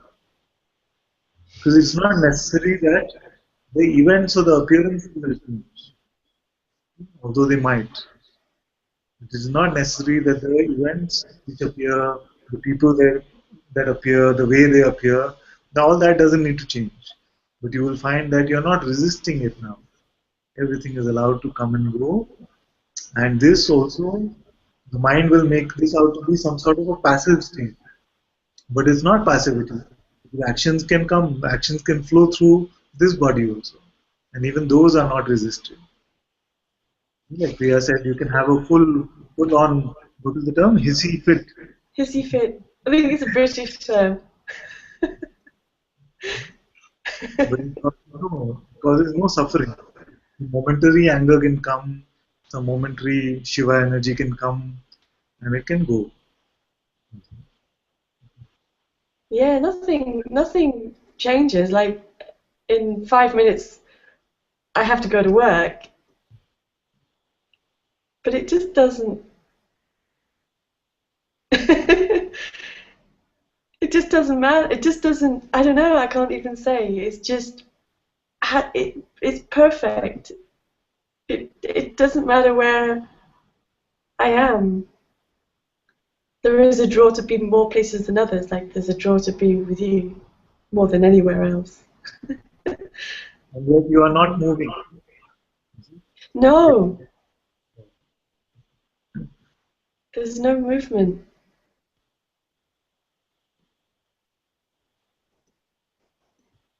This is a very good concept for you to see whether it is I that is moving or it is just the appearances in front which are moving. So the mind has always believed that I have been moving in the world. It is actually the appearances which have been moving in front of me. I remain untouched, unmoved through all of this. Like even the concept of time Yeah. is just. It's just an idea that appears in this, and yet it just is this, and that can't be any other way. Even if there's illness, like at the moment there's some illness in me, and it's got nothing to do with anything. I don't think I'm saying it really badly because I'm not good with the words really. I'm sure you can see through that. And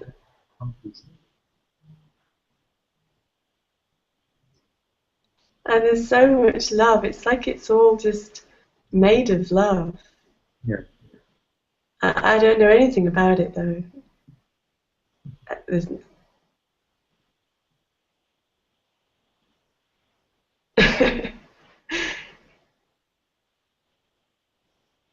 I love you so much. Oh, I love you too. Very beautiful. I'm so grateful.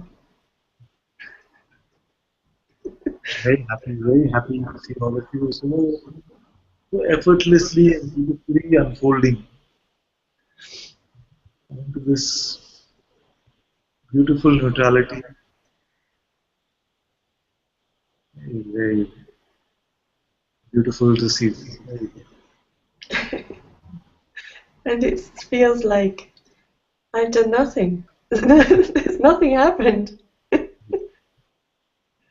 just being with you has just, there's no effort, it feels. Though I think that when I look at the story, I think there has been some effort,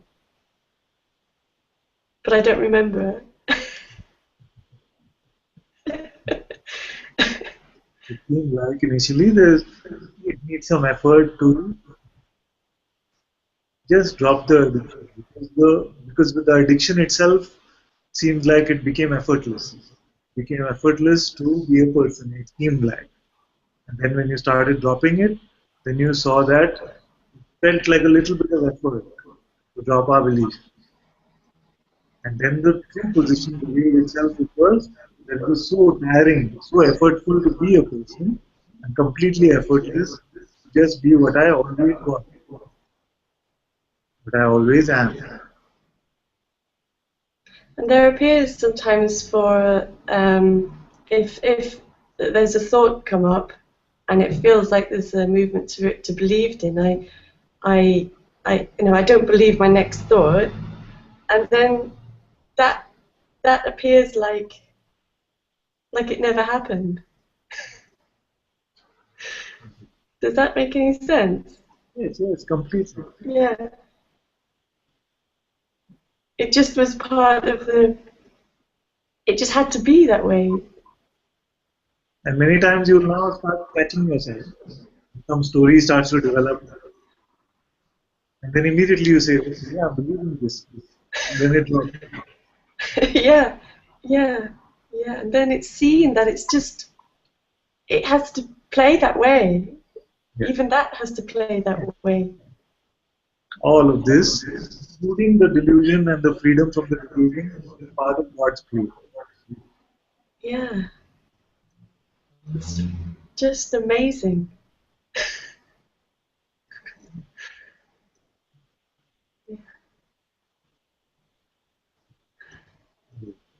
So are you and Satsanga going to be visiting Mujiji's house, the Satsang Bhavan, London Satsang Bhavan again? I don't know. We've with some of us coming here on Thursday. There's going to be Adam and David and Bhagavati. Adam also, yes, he's there. Yeah, they're all going to be here. Um, Yes. yeah, I don't know what I'm doing in 5 minutes. If I'm getting a bus, it seems. I don't know. All I can think about is Bangalore, actually. Yeah. But is it far? Is it far? To From London? Not really. No, I'd like to. Yeah, it'd be good to come up, to go up. be very far.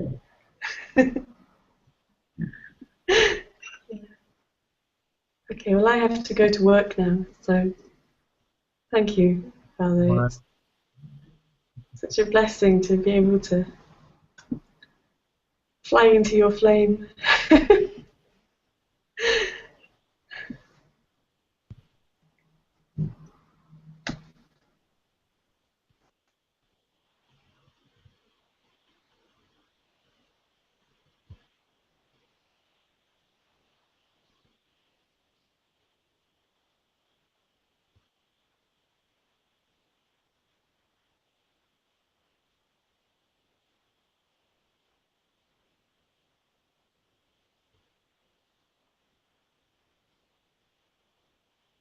So many in London today, or at least in the UK, no?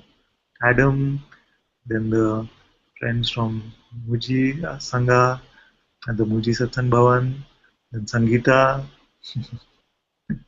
Satsanga. Oh, we had London Satsang today.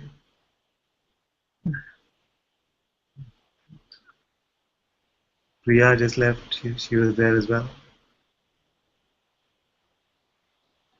Oh, she's here. She's here.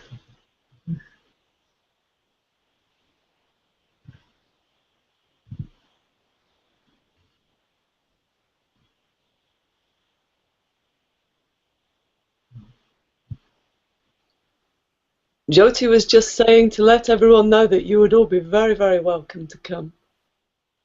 Yes, very welcome. Very welcome to go there. Also, we will be following the Zima retreat from the house for the whole week. So whoever feels in the heart to to come and participate, you're very welcome. And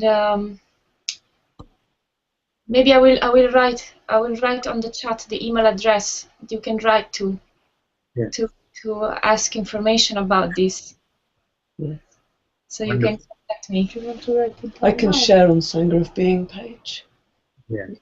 Yes. Or maybe in the chat is Yeah, better. okay. We did. Right now. Thank you, Father.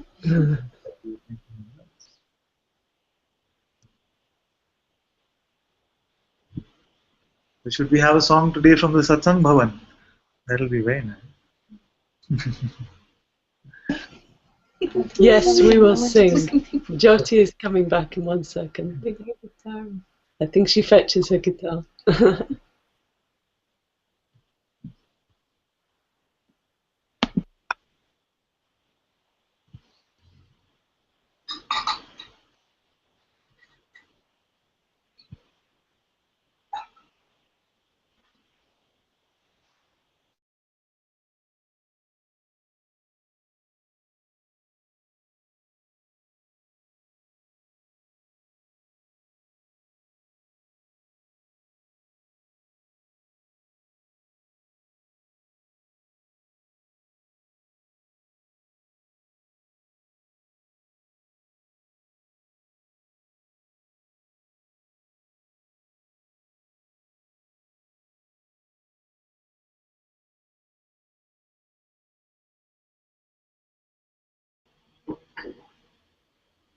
Bhagavati, you're on mute. Just tuning.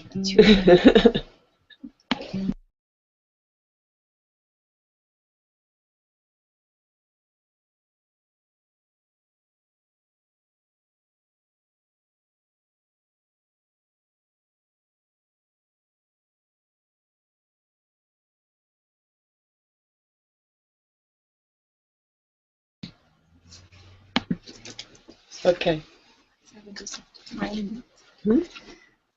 Oh, here it is.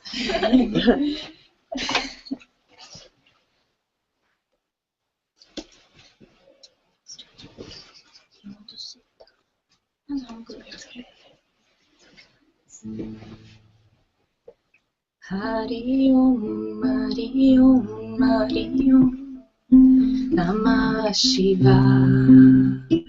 Hari Om, Hari Om, Hari Om, Namah Shivaya. Hari Om, Hari Om, Hari Om, Namah Shivaya. Hari Om, Hari Om, Hari Om, Namah Shivaya. Shivaya. Shivaya. Shivaya. Namah Shivaya. Hari Om, Hari Om, Hari Om, Namah Shivaya. Hari Om, Hari Om, Hari Om, Namah Shivaya. Hari Om, Hari Om, Hari Om, Namah Shivaya. Hari Om, Hari Om, Hari Om, Namah Shivaya. Shivaya. Shivaya. Jai Shri Moji. Shivaya. Shivaya. Hari Om, Hari Om, Hari Om, Namah Shivaya. Jai Ananta ji, Jai. Hari Om, Hari Om, Namah Shivaya. Hari Om, Hari Om, Hari Om, Namah Shivaya. Hari Om, Hari Om, Hari Om, Namah Shivaya. Shivaya, Shivaya, Shivaya, Namah Shivaya. Hari Om, Hari Om, Hari Om, Namah Shivaya. Hari Om, Hari Om, Hari Om, Namah Shivaya. Hari Om, Hari Om, Hari Om, Namah Shivaya. Hari Om, Hari Om, Hari Om, Namah Shivaya. Shivaya, Shivaya, Shivaya, Namah Shivaya. Hari Om, Hari Om, Hari Om, Namah Shivaya. Jai Shri Moji. Hari Om, Hari Om, Namah Shivaya. Hari Om, Hari Om, Hari Om, Namah Shivaya. Hari Om, Hari Om, Hari Om, Namah Shivaya. Shivaya, Shivaya, Shivaya, Namah Shivaya. Hari Om, Hari Om, Hari Om, Namah Shivaya. Hari Om, Hari Om, Hari Om, Namah Shivaya. Hari Om, Hari Om, Hari Om, Namah Shivaya. Hari Om, Hari Om, Hari Om, Namah Shivaya. Shivaya,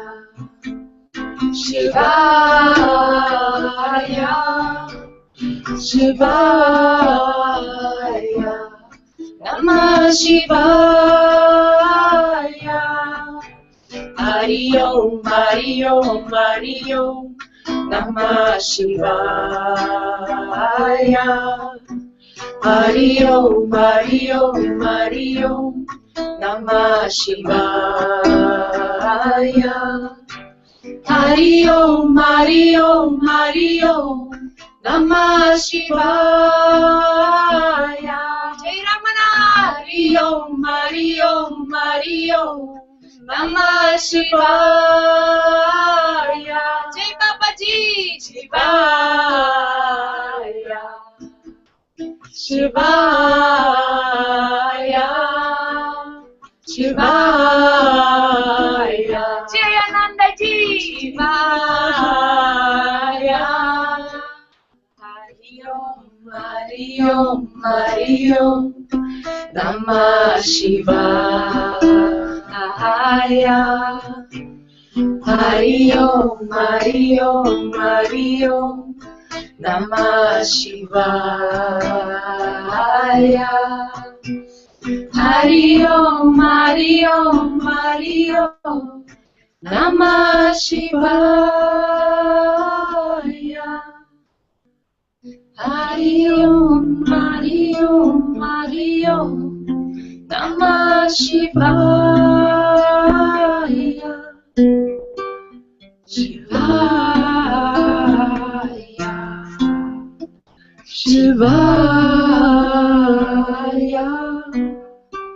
Shivaya.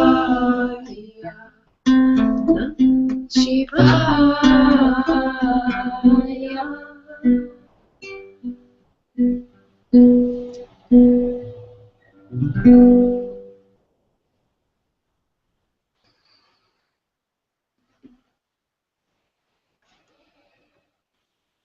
Om Shri Satguru Murti Ji Ki Jai! Om Shri Satguru Ananta Ji Ki Jai!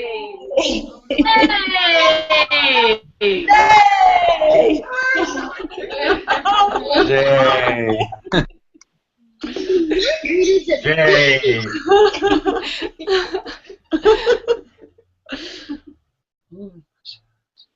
Thank you all so very much. That was so beautiful. So Thank you, Father. may all our heads never move even 1 inch away from my Father's feet. All joy, all peace, all love is there. All love is here.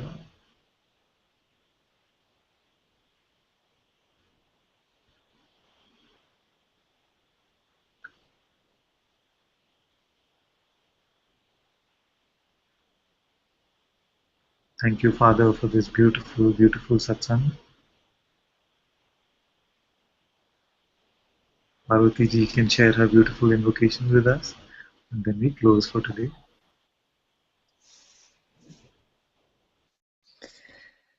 Guru Brahma, Guru Vishnu, Guru Devo Maheshwara, Guru Sakshat Parabrahma, Tasmai Shri Gurave Namah. Dhyanamulam Gurur Murti, Pujamulam Gurur Padam, Mantramulam Gurur Vakyam, Mokshamulam Gurur Kripa, Mokshamulam Mujiji Kripa, Mokshamulam Anantaji Kripa. Sarvesham swastir bhavatu, sarvesham shantir bhavatu, sarvesham purnam bhavatu, sarvesham mangalam bhavatu, sarve bhavantu sukhinah, sarve santu niramya, sarve patrani pashantu, magasjetu gabak bhavet. Asatoma satgamya, tamasoma jyotirgamya, mrichurma amritam gamya. Om Purnamida, Purnamida, Purnat Purnamudachyate, Purnasya Purnamadaya, Purnameva Vashishyate. Om Shanti Shanti Shanti. Brahma Paramastu. Om Shri Satguru Bhagavan Ki Jai. Om Shri Satguru Murti Ji Ki Jai.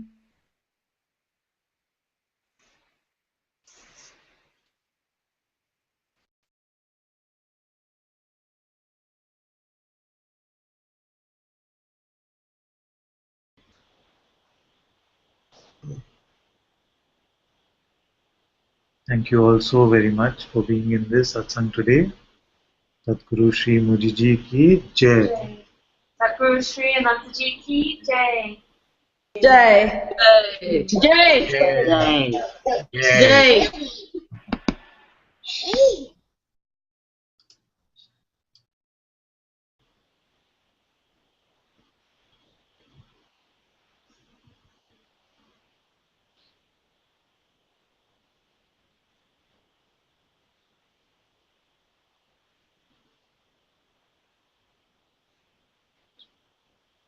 Thank you, Parvati ji. We can turn the broadcast off now.